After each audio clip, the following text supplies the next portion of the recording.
Right. Hey, Paul, how you doing today? Great. How are you, Mike? Good to see you. I'm great. Yeah. To all of you, we hope you were great as well. Welcome back to another episode of Booze Banter. I am Michael, Lord Funshire of Yorkshire, Unofficial. Maybe one day the print, we'll see. Here with Paul, the Curious Sommelier. Yes. And we wanted to do this quick segment, a little hit, because we've talked about this in past videos, upcoming videos. It's going to be a theme that just really helps people relate, I think, to not just wine, but all kind of food pairings, beverage pairings, if you will. Right. So today we want to touch on the mat and the jewel. Yes. Do we want to bring in like Warner Brothers, Paramount? We're going to get some big budget, We're going to do it all. big effects. Absolutely. We're going to have it. It's all there. It's great. It's all there, and right? the story's great. Today will be free. Today will be free. But They'll for be you free. guys today, it's us. Excellent. So cheers. Anyway, we got to do this. Yes, absolutely. Cheers. Right. Cheers.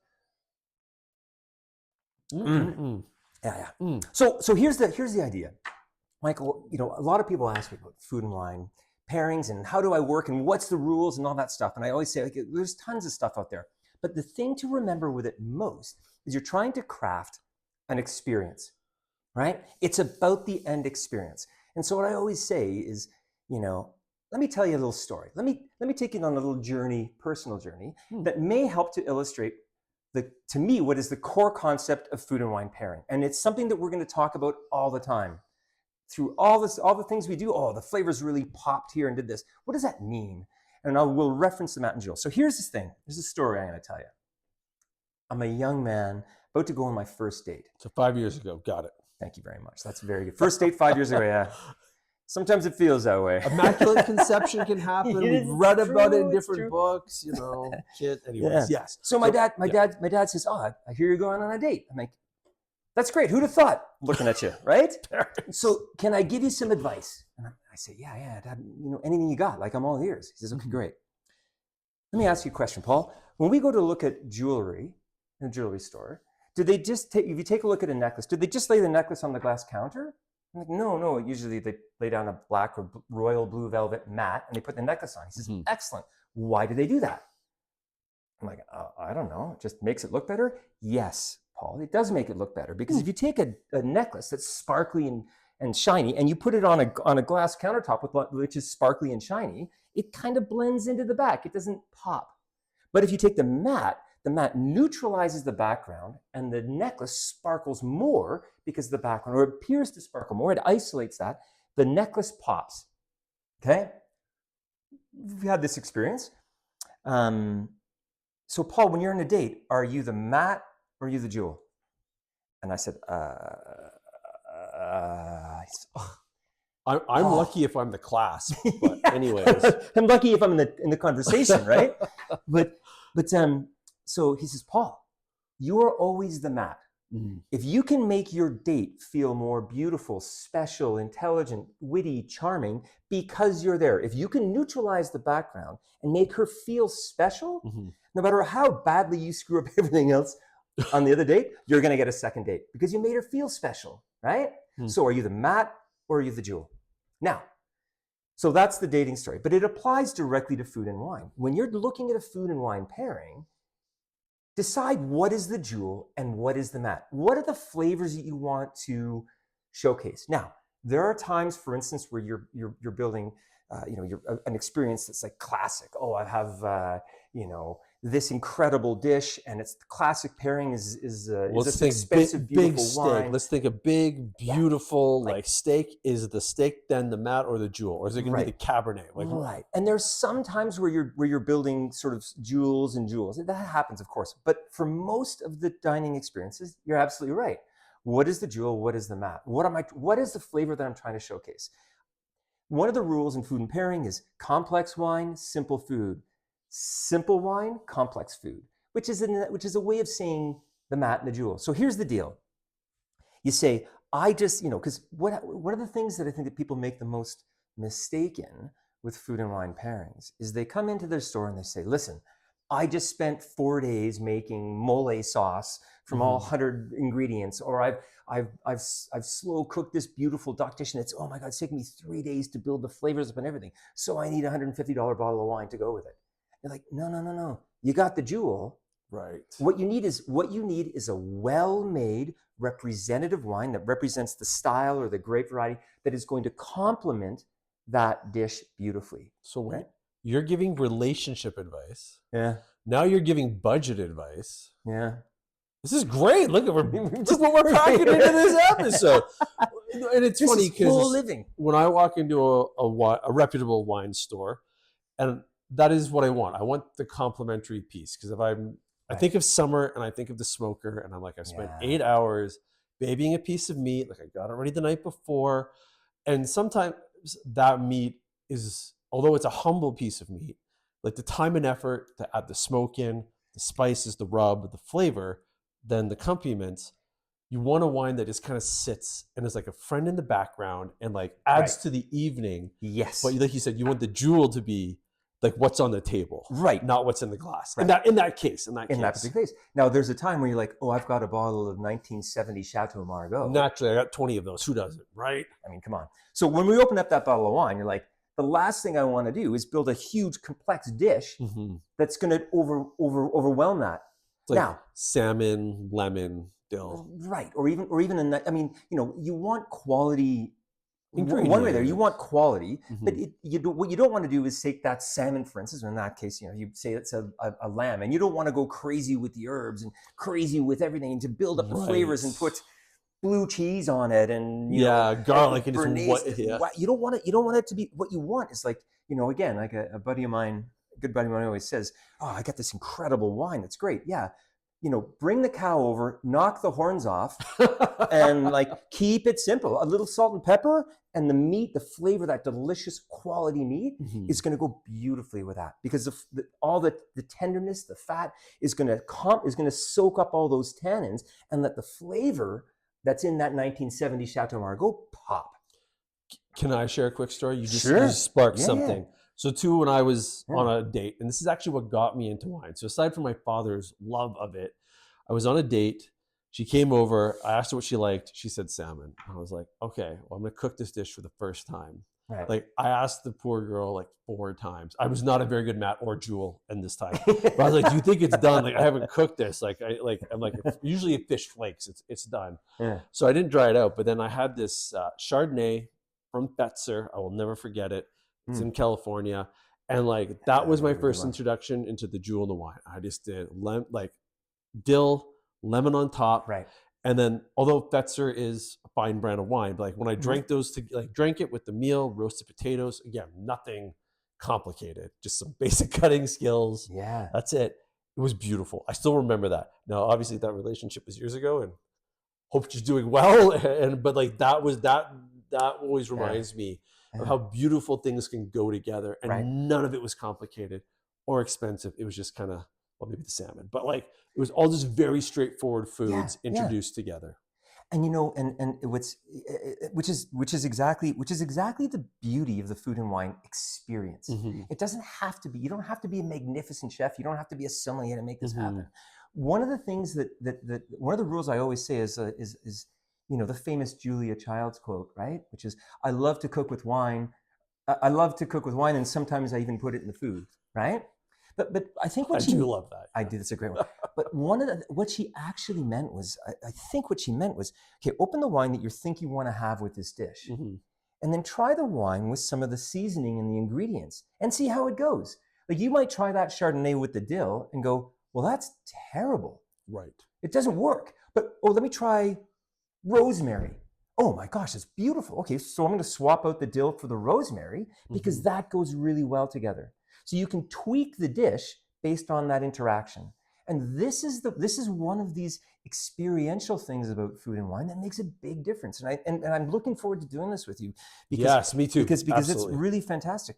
One of the things I love to tell people is if you want to see how food and wine interact, take a wedge of lemon and try it with the wine you're having. Ooh.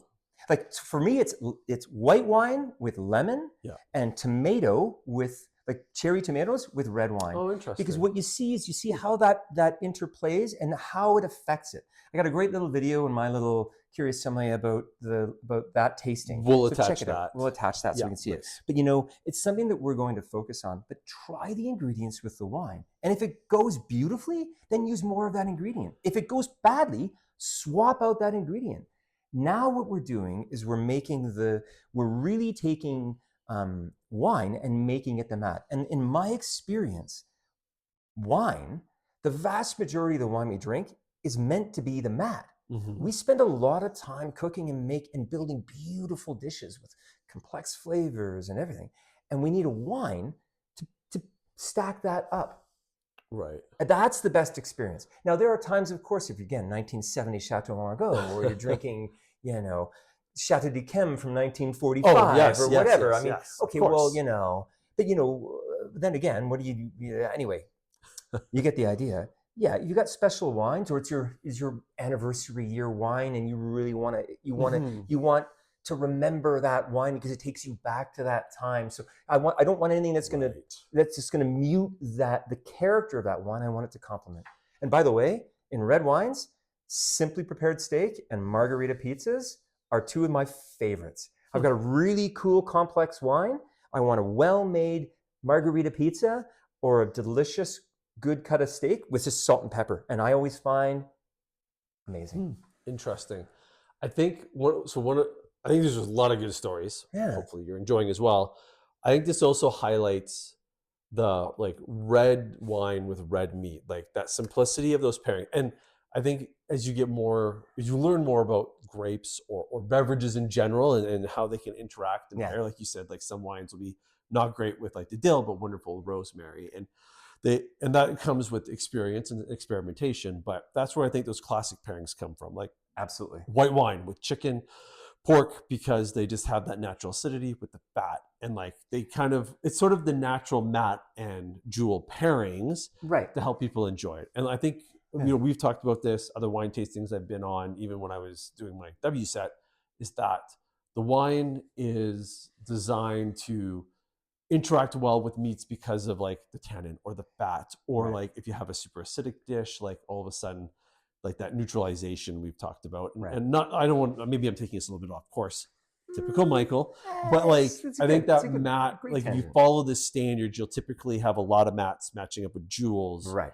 if you're not as comfortable with it as maybe you and I like to play around with our food. Yeah, we like to play around with our food. But you're absolutely right. And there are centuries and centuries of experience and evolution where dishes and wines kind of grew up together. Mm-hmm. And so they tweaked and tweaked and tweaked. So classics, for instance, what's the garnish on almost every seafood dish you've ever had? Parsley? Parsley's a good one. Lemon. Lemon. Oh, yes. Sorry. Yes. Lemon. Yes. And what goes really well with white wines? Lemon. Right. Does lemon go well with red wine? It's not. It can be, but it accentuates other components in a red wine, the tannin, for instance, that white wines don't have a lot of tannin. But red wines typically do have more tannin. Mm-hmm. And so you have a wedge of lemon and it brings out the tannin. So now what's the garnish on most?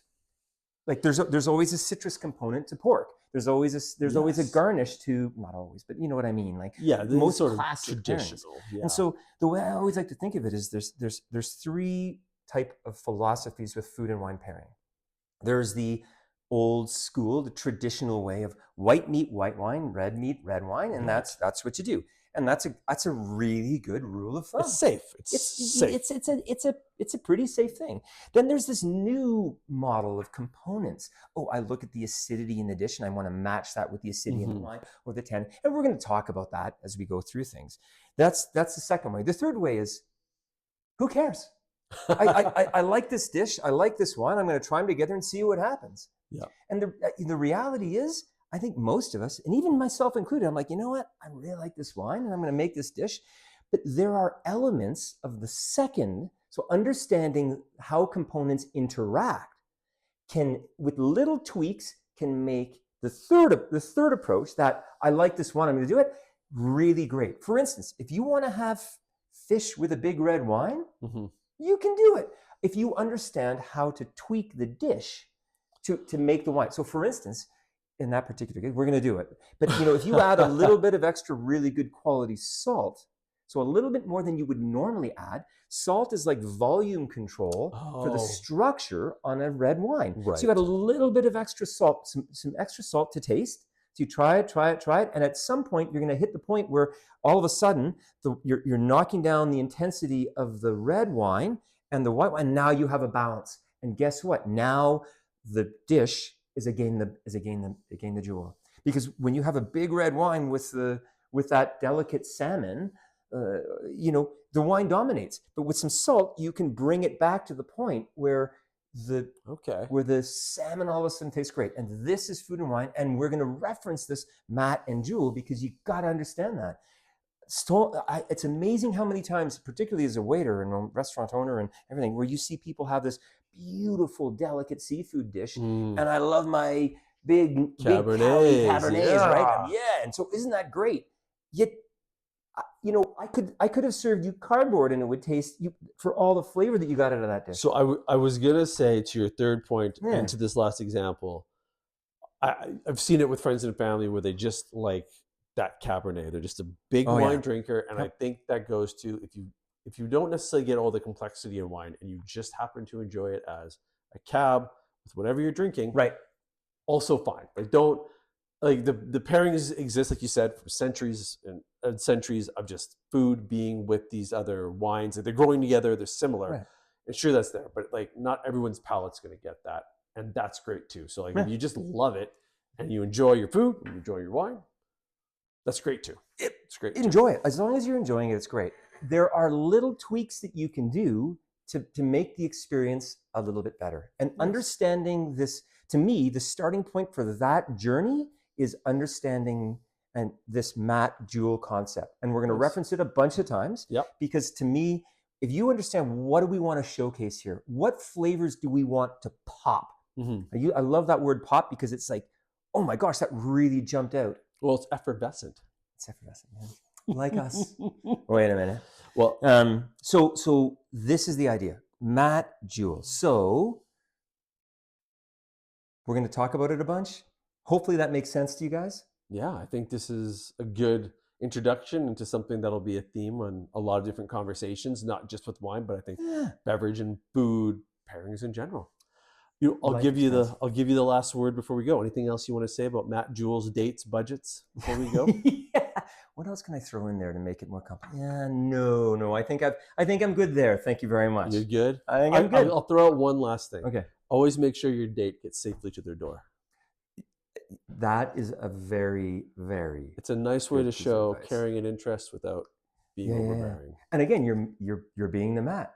You're there. You're the safety. You're like, I'm going to make sure you're safe. I'm sure you're good. I'm going to make sure this experience was a positive one for you. And walking her to the door is a great way to do it. There you go. Love it. Yeah. Well, from us here at Booze and Banter, Paul, the Curious Sommelier, Michael, Lord Funshire of Yorkshire, Unofficial, we want to say continue to have fun and stay curious. Cheers. Cheers.